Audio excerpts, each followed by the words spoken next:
Welcome to a new edition of the Neon Jazz interview series with Los Angeles-based jazz and classical composer, conductor, and recording artist Vince Mendoza.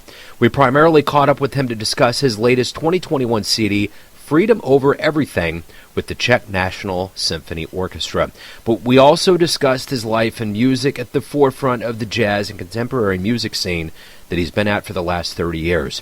Over the years, he has appeared on many critically acclaimed projects, including dozens of albums with songwriting legends and vocalists like Björk, Gregory Porter, Chaka Khan, Elvis Costello, Bobby McFerrin, Diana Krall, Sting, and Joni Mitchell, and so many others. He's won 6 Grammy Awards and has had 34 nominations to complement his body of work. Enjoy the story. Joe Domino, Neon Jazz Radio in Kansas City.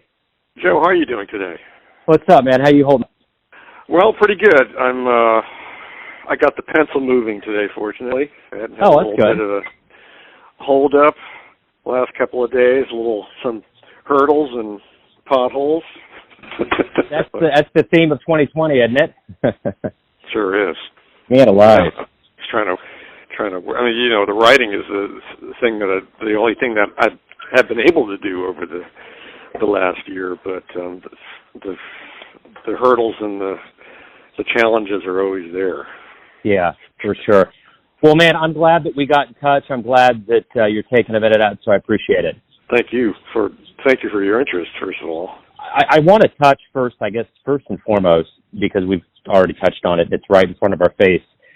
You're releasing a CD during a global pandemic. How does it feel to kind of have new material come out, and kind of as the evolution of this pandemic has happened, how do you feel that it's coming out now? I mean, aside from the logistical elements of it, it takes a long time to make a record, especially with a record of this magnitude with so many soloists, orchestra, scheduling in the studios, and then, dropped into the middle of it is our inability to actually be together to record a lot of the times. We're talking about the span of a couple of years that it took to do this record, but, we can't ignore the fact that we're being affected by what's going on in the world, and it's affecting the music. It did affect the trajectory of the record musically as well as logistically, but just the musical tone of it changed quite a bit over the course of the year. And I think that's a good example of how the music that we make is really reflecting of the times. And personally, how your career is going, the kind of decisions that you're making about music, and what types of sounds and forms and people that you're choosing to work with, it all changes. So I think that this record is a good example of the changes that were made over the last couple of years, and what we came up with I thought was beautiful. The one thing that looking at the cover of this and thinking about what you just said, one of the other fertile grounds of creativity I think about is the 60s, and this cover just has this whole notion of struggle and recovery and so many things. I mean, when you start draping the American flag over imagery, and just the way this looks, it just has a good feeling to it. The music, it all just seems like it came together. Do you get the feeling that a lot of moving pieces came together in a synchronous kind of fashion? I think that they did. I think that it takes a lot of flexibility to work in these times. First of all, you can't when you're not able to get people in the same room to record, then you have to be flexible about how things are working. And just being able to get a hold of people and schedule things and work in different studios and all of that, that was a monumental challenge. But again, the musical aspect of how it shaped what we were thinking and how it manifested itself in the music is, I think, a really interesting aspect of the way records are made. That we're thinking a certain way, we're being affected by our environment, by our community, by our friends, and it's reflecting in music. So we can't possibly have a recording that is outside of that circle. So you've obviously been on a long, decades-long musical journey. How did all of this begin? How did the seeds sprinkle in you that made you so interested in not only becoming a musician, but jazz and all of this that you've become? Well, I grew up listening to the radio, and that was really where the light went on for me. Listening to that music that was, in particular, being created in Philadelphia in the early part of the 70s, the Philly sound, Tom Bell and the Spinners and the OJs, and that music for me not only made the light go on that I wanted to do it in my life, but it also showed me the possibilities of color. Tom Bell was using in those days a lot of orchestral instruments in the studios. You hear a lot of glockenspiel and French horns in the stylistics recordings. And I wanted to be a part of that from a very early age. I felt that, I wanted to be in the studio with those musicians, and this is the way that I want my music to sound like, and I still think that those sonorities that you hear at the very beginning when the light goes on, or the things that you carry in your memory, that this is the way I want a record to sound, and when you finally go into the studio and make it happen, those are the memories that you draw upon.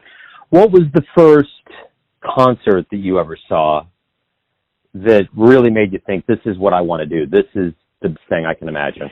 To be honest, when I was a young boy, we didn't really go to a lot of concerts. It was only when I was older and taking trumpet lessons and starting to go into New York, and that was a whole thing that I just didn't even think that could exist. And so my world existed on recordings, and my imagination about what a group of musicians would sound like based on what I heard on a record. But then we started going into New York City and seeing the Philharmonic at Avery Fisher Hall, and of course the jazz festivals every year, and you discover that the clubs in New York, of course, it's a completely different sonic palette going on in a smaller club versus in a concert hall. But the concerts that I've gone to, I would have to say that symphonic concerts, first of all, were the ones that made me think, wow, there could be 100 people on stage, and this is what it would sound like. And these are the possibilities, and the possibilities are what it's about as a young artist, thinking about what your life could be like and what your music will be like. Speaking of, was it always music? Did you always think, I'm going to be a musician, or did you have other dreams? I was thinking about music since I was 5, even before, just making up songs and playing instruments. I studied guitar with my uncle in our hometown, and then I started playing the trumpet and started playing in orchestras and jazz bands and whatever. And it never occurred to me that I would do anything else, except maybe for a short time I thought maybe I could be a chemistry teacher, but then I took chemistry, so that was that took out the possibility after I took chemistry and realized how hard it was. I was always interested in music and also the technology, electronics, and I loved the aspect of working in the studio and the gear and the speakers and the consoles and all of that part of it. It's still exciting to me when I go into a recording studio. Now, when you started out your career, was it pretty rough? I mean, did it take a while for you to get traction? You've obviously been very celebrated over your career. Was it a rough go, or did it just seem like things progressively moved in a momentous way?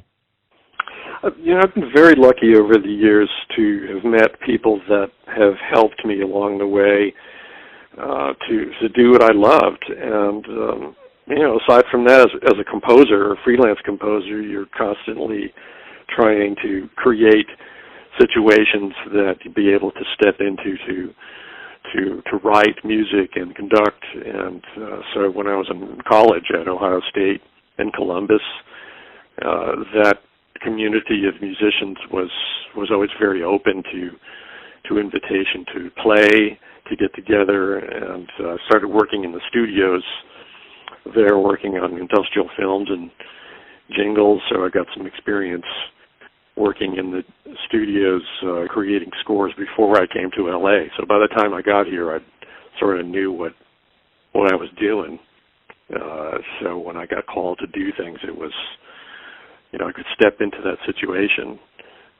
But our experience as a musician really has to do with our community and the people that support you and give you opportunities to work with them, to express yourself. And yeah, it was hard when you first start, because you're knocking on doors and people don't know who you are, and a lot of people still don't know who I am.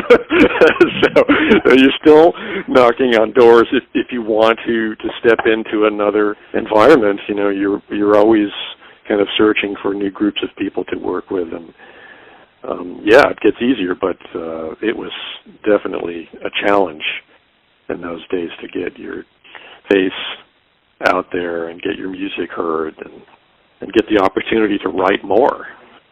And that's a challenge for all young musicians, even now.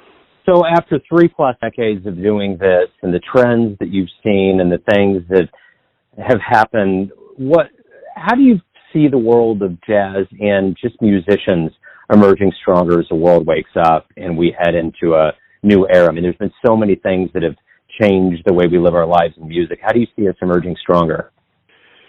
The thing that's helped me with this point of view is the activity of teaching, and in particular making connections with, I guess, who we can call our ancestors of jazz, the great masters that influenced us and the people that worked with them and the music that they made. And, going back and listening to so many amazing records of jazz musicians that came before us, and I could go the rest of my life and never write a note of new music and hear so many records of amazing stuff that was recorded over the decades, and realize that there's a community of musicians that influenced each other. And when you read your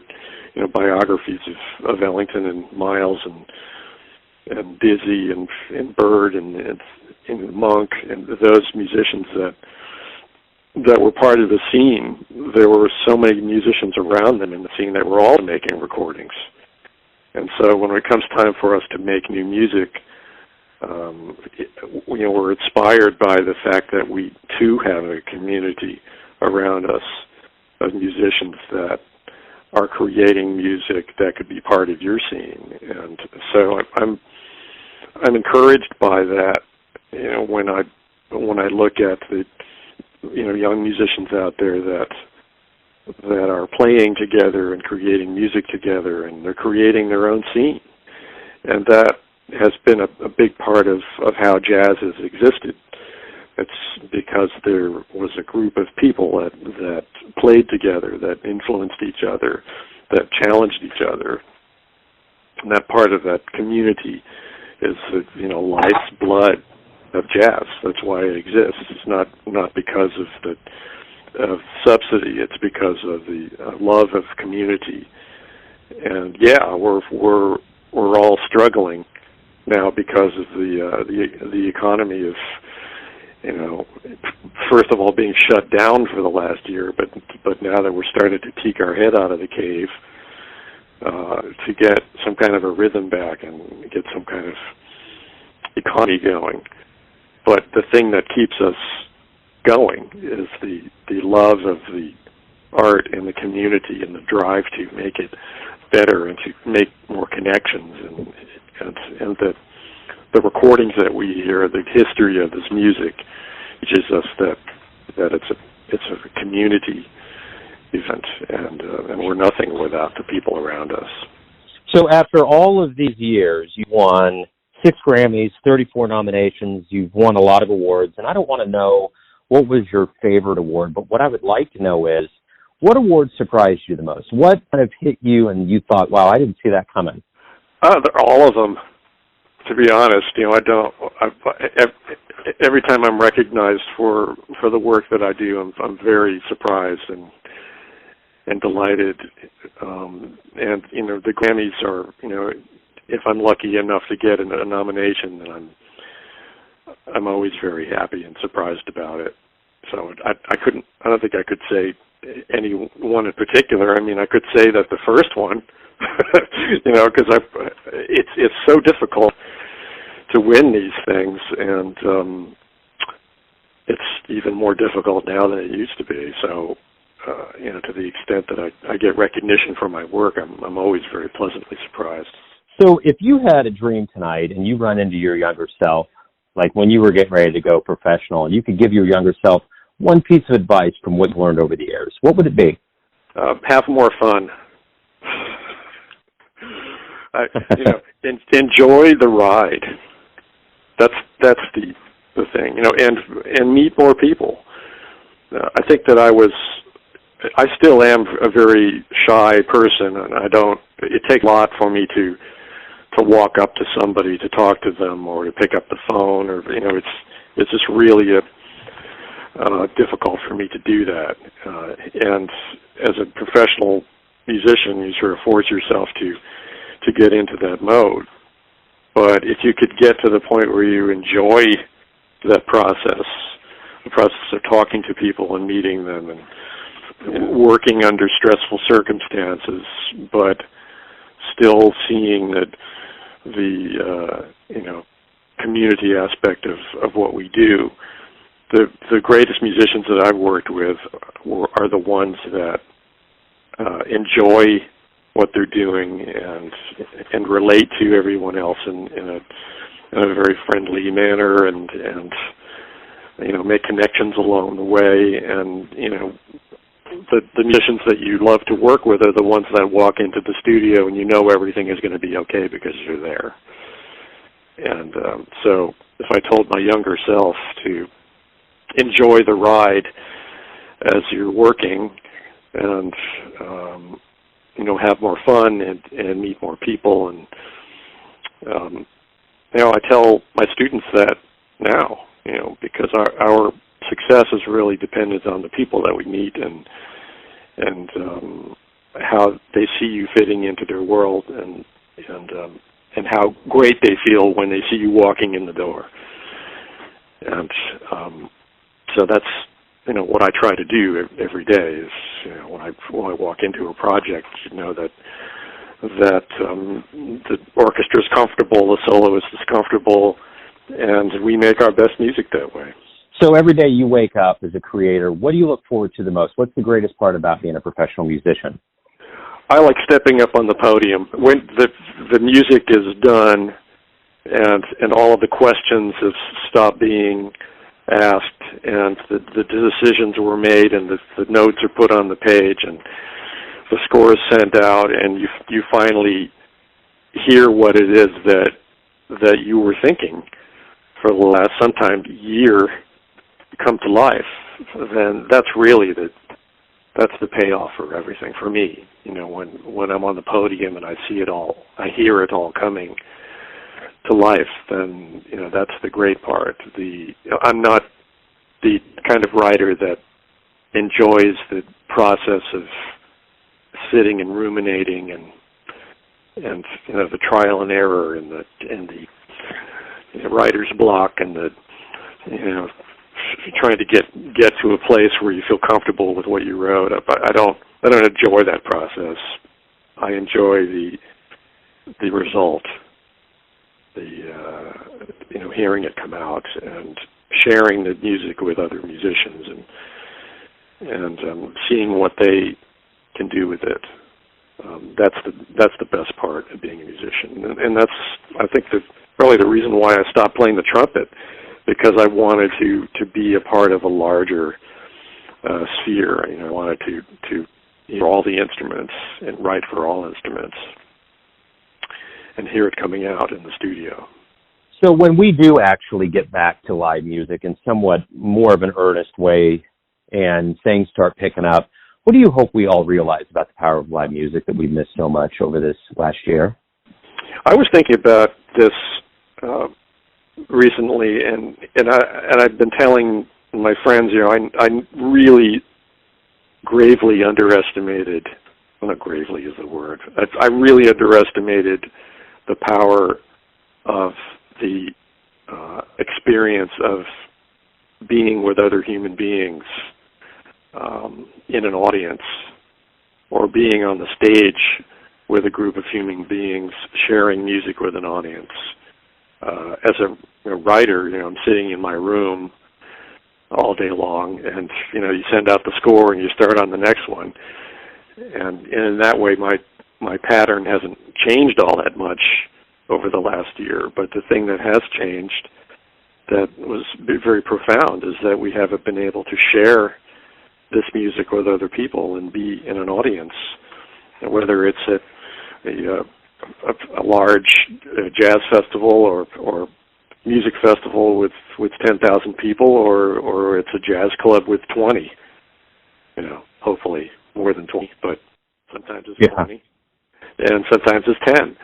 But that experience of sharing music with other people is so profound, and it really leads us to realize our humanity, our common bond. And that's a really big lesson for me, and why I will continue to seek opportunities to not only to play music, but to go to hear music, to hear my contemporaries, or to go and hear somebody that I haven't heard before, or somebody who's just trying something out, just getting started. That's an exciting time of a person's career, and it's really fun to watch that. So I think just seeing and missing that humanity of live music makes me want to seek it more. And I think that a lot of people are thinking that in the next year it's going to be, we're going to be flooding to concerts.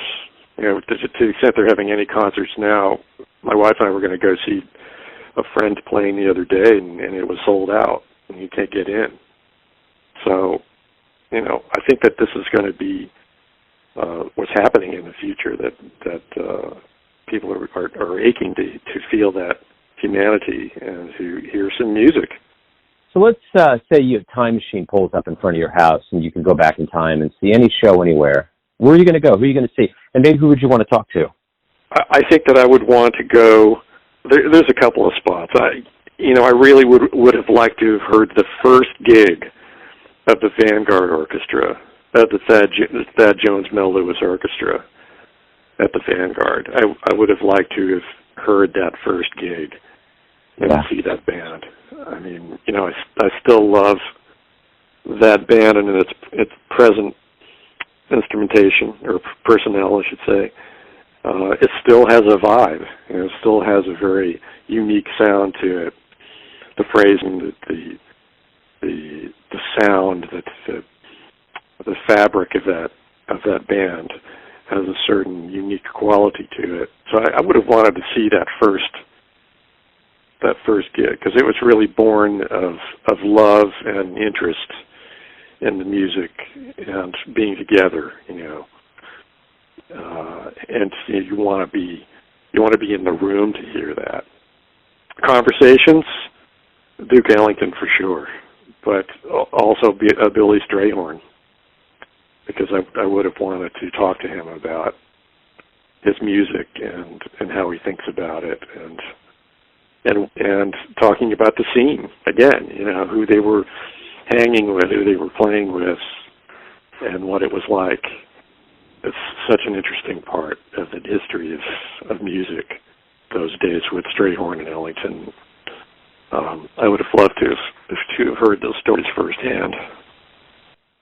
The stories are the best parts. With the old guard, right? The jazz musicians out there that are our elders.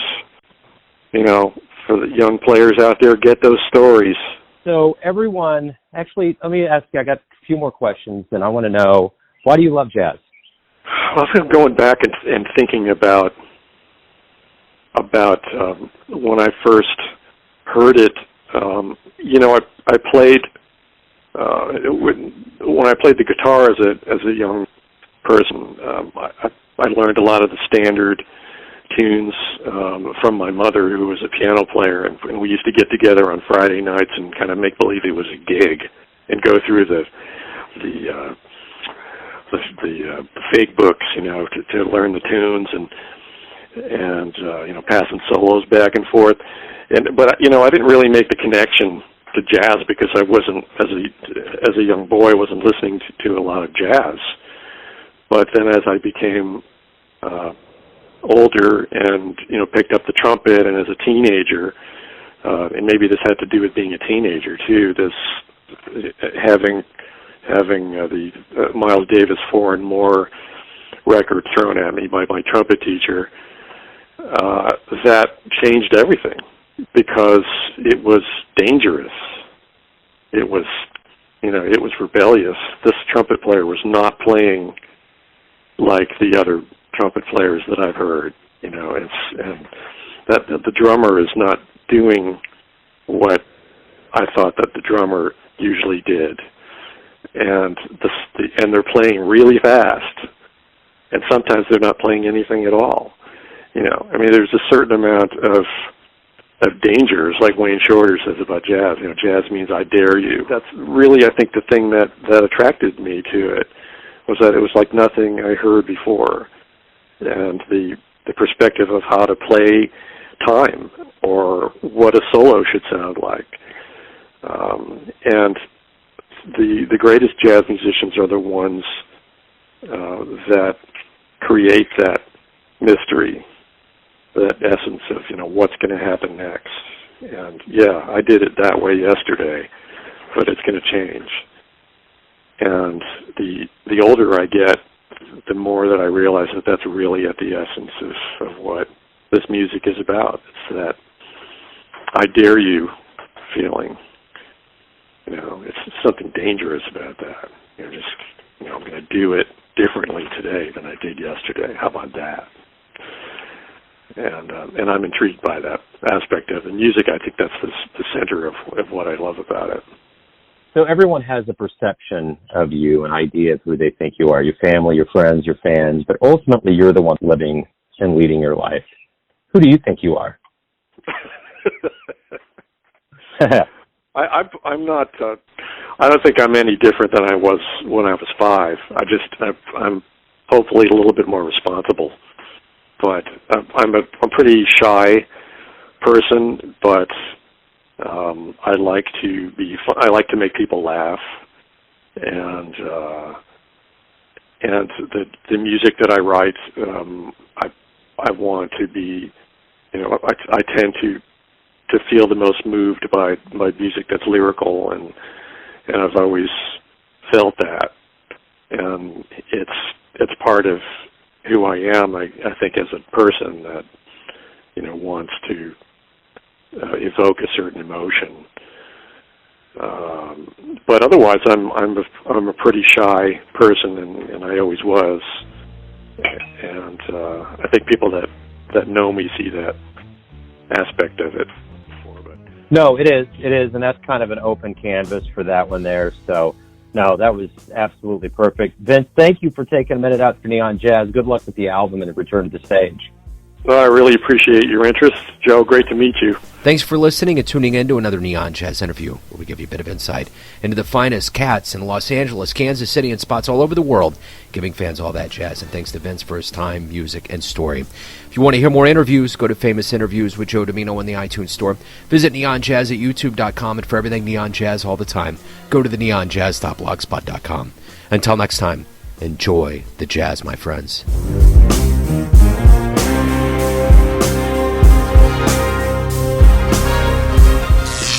Neon Jazz.